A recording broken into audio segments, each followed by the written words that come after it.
Delith, well, it's good to have you with us this evening, and we look forward now to hearing what you have to say to us. Thank you very much. Jill or Andy, can you make me a co-host as well, please, and then I can share my screen. While that's happening, I'm just going to say, as I said, thanks for the invitations. It's really good to be here. I do know a few of your faces. The Lacha Church and Eileen there, and St Paul's Sketty representative. Those are two groups, two churches that have come through our Renew Wales scheme and we've supported. We did an EcoChurches event in the flesh, imagine that, in Clydach in Swansea in October 2019, and we did another online one then in April last year, I think it was.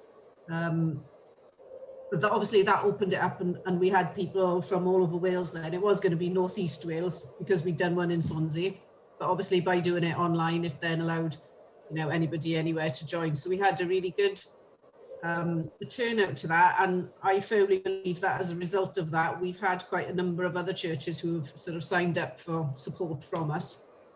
You're now co-host, Delith. Pardon? You're co-host now. If you want to I'm just rambling before I actually start. That's all. I've been writing notes here to say before I started my official presentation.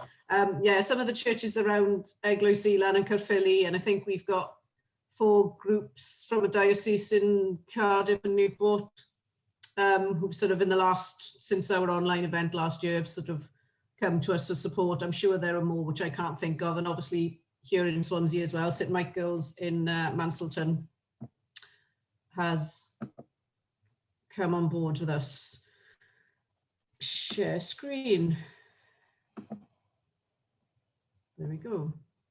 I've done this in the past, and I've got 2 screens because I've got a very small computer, and then I've got a bigger screen behind it to save my eyesight from deteriorating. And then when I've had 2 screens working, it doesn't seem to. Can you see that? Yeah, it's fine. Okay. I took myself through one presentation a couple of months ago, and I was moving all the slides on and talking, and somebody popped up about 5 minutes later and said, "Your slides are not moving on. Are they meant to be?" So if they don't move on, please someone shout and tell me. But I think I solved it by having the one screen, not the 2 screens. So after all that waffle, Renew Wales is a lottery-sponsored programme. We've been running since about 2012, and we're all about supporting people to take enterprising action on climate change and sustainability. So that's all about reducing our emissions, preventing further escalation of climate change, and supporting people to live more sustainably in general. An enterprising element of that is just that people, as we've heard already, are not waiting for government or for someone else to do it for them. It's sort of just solving the problems yourselves, looking at what's around you. And it's all about us, we're all about peer-to-peer support. So those who've already taken action to then support others who want to do the same kind of thing, you know, we're better to learn from them, someone who's already been through it with doing the actual, making the actual changes. So we are a programme of DTA Wales, which is Development Trusts Association Wales. I was happy to hear about CAT earlier, Centre for Alternative Technology. They're one of our sort of steering group members and quite a key partner of ours. So we're set up by those organisations you see on the left, and we're funded from the dormant accounts part of the lottery. So it's not the sort of the lottery gambling scratch card bit, it's the Sustainable Steps programme, which comes from the dormant accounts. So in a nutshell, our programme works. So we start by having a conversation with a group, a community group.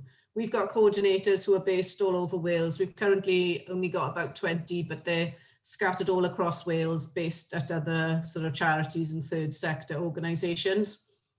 So a group would come to them, or that coordinator knows of a group through their work, and they have a conversation with them about climate change, maybe about sustainability, or perhaps it just comes that, you know, you've got a community village hall or something, and they want to save some money, so they come and have that chat initially and see what their concerns are, see what matters to them.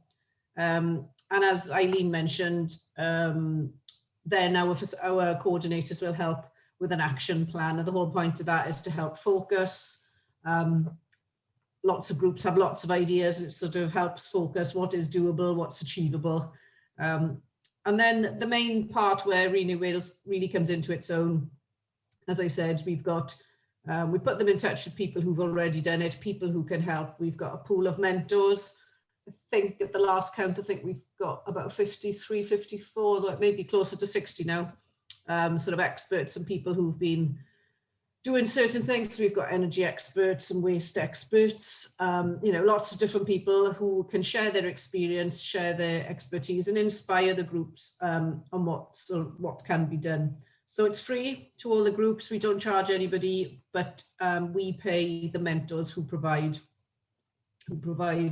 that support.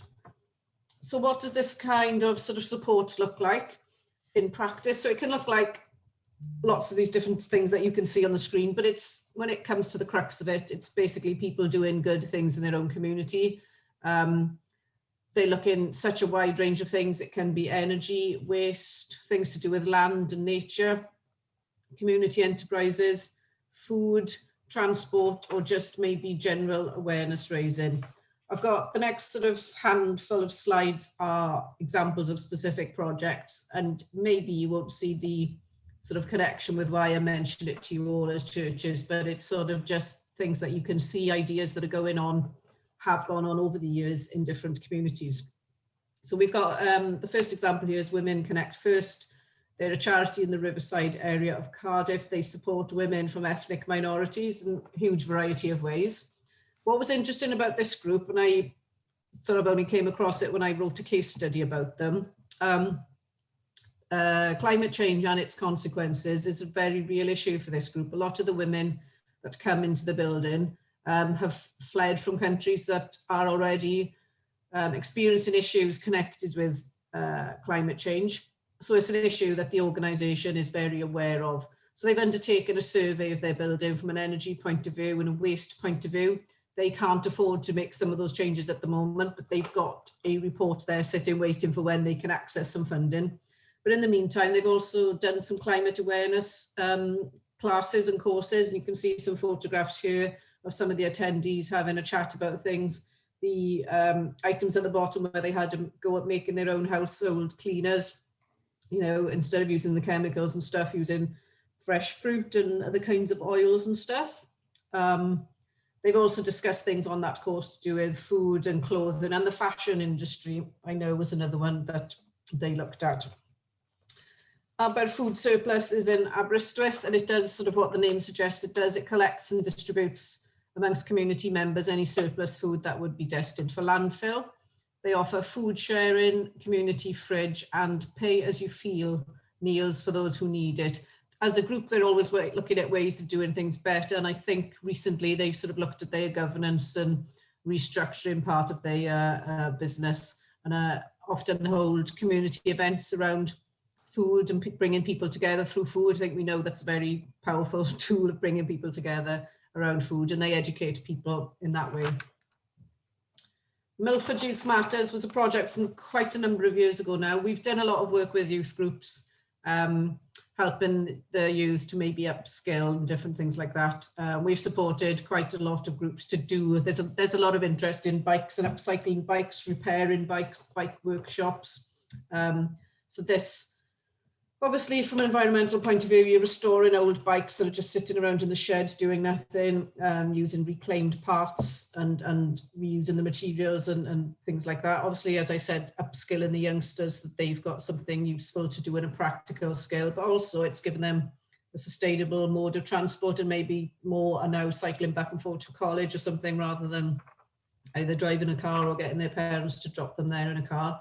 So as I said right at the beginning, you know, perhaps you wouldn't think as a church of, you know, doing anything with sort of bikes or something. It's just hopefully some of these examples are inspiring you to maybe, perhaps you've got a youth group either in your own church or in a local community centre somewhere, and whether it's you as congregation members individually or maybe even as a whole can sort of get involved in some of these. Another youth group, and this one gets a huge amount of publicity every time we mention it. It's a digital bench. This is outside St. Catherine's Church in Pontypridd, I believe, isn't it? Yes. So this is a solar-powered public access phone charging point. So the original sort of issue that they had was that they wanted to, the youngsters were, when we're out and about and walking in the town, where can we charge our phones? They'd already done building sort of garden planters and stuff out of pallets as part of their youth course. And then they thought, oh, well, maybe we can do something a bit more substantial. So they sort of worked with the mentor, you can see at the bottom there, with the shovel. So Sam worked with them, and the youngsters came up with this idea. And not only does it now solve their problem of solar charger, because the roofs are solar panels, you can't, the planters either side, probably by now obviously got fruit and veg and herbs and stuff in them. The rainwater is collected off the roof and comes down to feed those. And obviously they were also very keen on helping or allowing there to be a seat or a bench or somewhere for homeless people to sit on or to lie down on. I think they were even talking about having some kind of curtain or some kind of cover on it for a bit of privacy as well. So that one gets a lot of publicity. Everybody, whatever presentation we make, everybody wants to ask about that one. We've also supported a lot of groups who are motivated by food. As I mentioned, it's a good way of attracting people. There's lots of incredible edible groups around the UK. A lot of you might have heard of some of these, and this is the group in Porthmadog. And so they've done quite a lot. They've done like a trail, I think, in lots of different places, but started outside the leisure centre. And as you can see, they've planted in old boats there and toilets. They've used lots of different things, and it's bringing the community together. I think someone mentioned earlier about when you walk past, if you're walking past and people have seen that you've planted something in a garden and someone's tending to it, people are stopping and having a conversation and they're being engaged as to why, why are these planters with all this food in it suddenly appearing? How come we can just come and take these fruit and veg for free? What's it all about? So it's bringing the community on board, and obviously the healthy, fresh food, local food that is available to people then is obviously saving on food miles and all that kind of issue as well. Moving on, again, there's Friends of Graigwen Wood in Pontypridd. They have got 5.6 acres of land, and this group formed purely because this plot of land was threatened with development and they weren't having any of it. Local people got up in arms, as often happens. People don't realise what they've got until it's sort of under threat, maybe. So they set up this group and they started a community share offer. So they needed £20,000 to buy the land for community use. So they started making good progress, but when the time came for the sale and the auction, they weren't anywhere near then. So they were very fortunate to have had one of their supporters or a local business person who supported their cause and said, okay, I'll buy it in the interim, and then once you reach your target, you pay me back, kind of thing. So they've safeguarded the woodland from future development, and they protected the flora and the fauna. They want to make it far more accessible to people, helping people's well-being by being out in nature, learning new skills of planting things, tending to things, woodland management, checking about the state of the trees and the conditions of the trees, etc., etc. Sorry, I'm rushing on a little bit now because I know you wanted me to talk about something else as well. The University of the Third Sustainable Living Group in Ruthin. Again, this was this group of people. It is quite a large U3A there anyway, but there was these two people, the two people right in the centre there, Nick Ward and his wife, who started to talk to people about how would they like to reduce their environmental impact, what would they like to do, but they weren't sure of, what they needed more information and more encouragement about. So they started this group, and it's gone from strength to strength. It is actually the largest of the sort of category topic groups in that particular group in Ruthin. So they meet on a monthly basis. Obviously, they've had to move online in the last 18 months, but some of the topics that they've covered have included shopping, fashion and ethical products. What can the individual do at home? A session on travel, including carbon offsetting for air travel, electric vehicles. They've done one on renewable energies, switching suppliers and energy efficiency, water and water quality, then really tricky one for lots of people, and churches included in that, is ethical investments. So they've covered all of those, and the whole point is that they were just giving people the information. I don't think they're really, the intention was to just make people more informed and then be able to make the decisions for themselves. Maesni in Bangor is the Maesgairchen estate. It's classed as a deprived area, and it's part of an Invest Local programme. So they've got a huge amount of money over 10 years. Again, so a group got together there, lots of ideas came forward, and they've had huge amount of support from lots of different bodies, not just Renew Wales. But the stuff that they had support from us on was around electric bikes and transport. They wanted to make those more feasible options for local people. They're on the outskirts of Bangor, but obviously they were still quite dependent on bus travel, which isn't particularly effective in that area. Lots of families without cars. They also looked at community energy and helped people with their energy bills. Again, in deprived areas, people often have prepaid meters, which are vastly more expensive, and give people information on energy efficiency in their own home. They've got a community market garden looking at ways of being more resilient and enabling people, again, as I said, to get more skills and grow in their own food, and lots of intergenerational activities. I could go on, I'm not going to, but again, I got a few more slides just with sort of some more photographs of things that you can see happening. There is the Lycha group at the bottom, isn't it? Doing their litter pick. Yes, just doing. The whole point, as I said right at the beginning, it's these groups are doing what they want to do, what they need to do in their particular area. It's not us coming in from above and saying, right, come on, let's get on with this. It's sitting down with a group, seeing what the issues are, what matters to them, and just sort of helping direct them and focusing what they need to do first, sort of tackling sustainability in a holistic way, really. And also, as I said at the beginning, it's people doing things under their own, in their own steam, in their own time, looking at what they've already got and doing things with their own resources and dealing with what's already around them and the skills that they have in their groups. I think that is the end. There we are. That was just a few little questions, really. And I think more importantly, sorry, I've used this presentation at another event, but it's sort of how churches can work together, isn't it? How you work together as individuals within your congregation, but also then in different dioceses and different kinds of coming together. It's how you can sort of work in a geographical location. Even I know down in Sketty and Swansea, there's at least 3 of the chapels and churches there are now EcoChurches. And so even though they're all different denominations, that patch of Swansea is now very, well greened up, because churches from different backgrounds and different denominations are sort of, all doing the same kind of thing and are talking about EcoChurch. So just a snapshot of our website a long time ago. All those dots represent projects that we've supported. If you want to have a look at our website, the details are at the top there. We have very recently, and I'm recording another one tomorrow, recorded a series of podcasts all around different subjects. They're very informal. We've just got 3 people sitting around chatting. Sometimes the internet connection drops, but generally speaking, it's just a really good way of trying to sort of spread some more knowledge in an informal way. So have a look at our website, and there's a new page on there with our podcasts on. Jill did also ask me briefly to mention, if you think I've still got time, is that okay?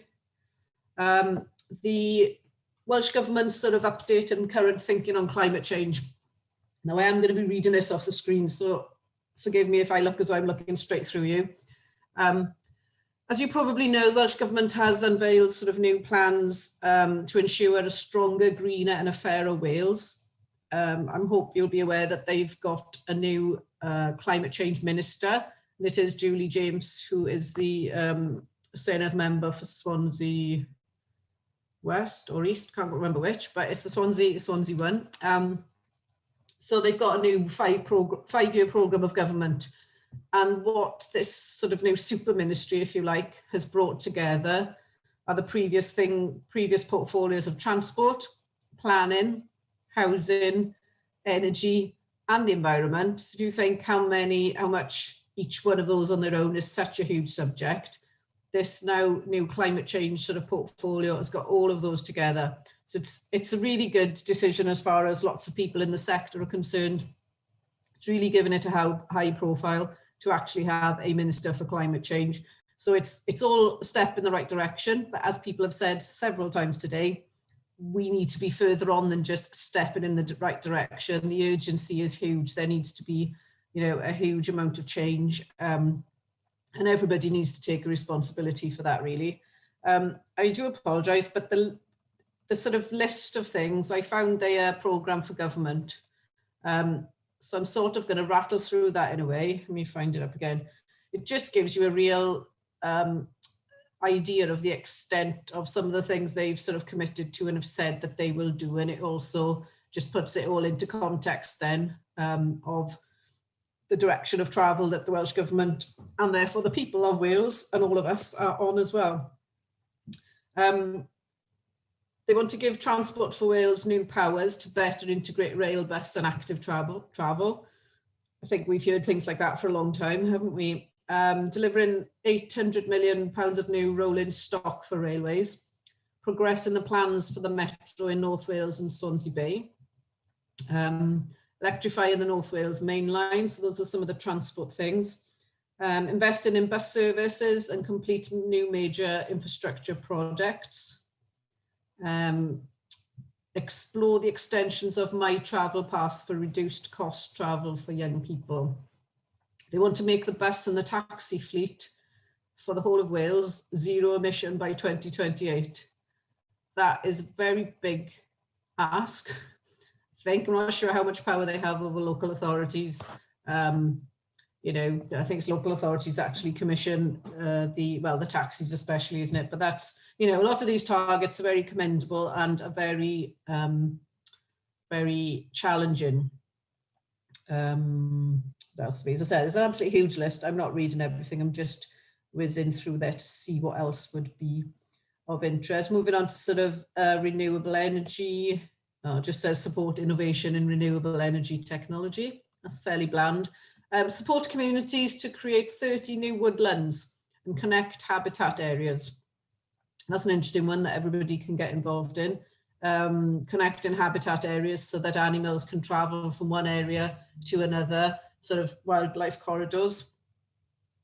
Fund additional flood protection for more than 45,000 homes and do a lot of work on flood management, sustainable drainage systems.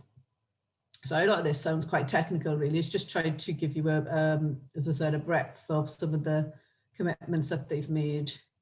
Enforce a moratorium on the consenting of all large incineration facilities. They're not really going to approve any more incineration facilities that will be polluting the air.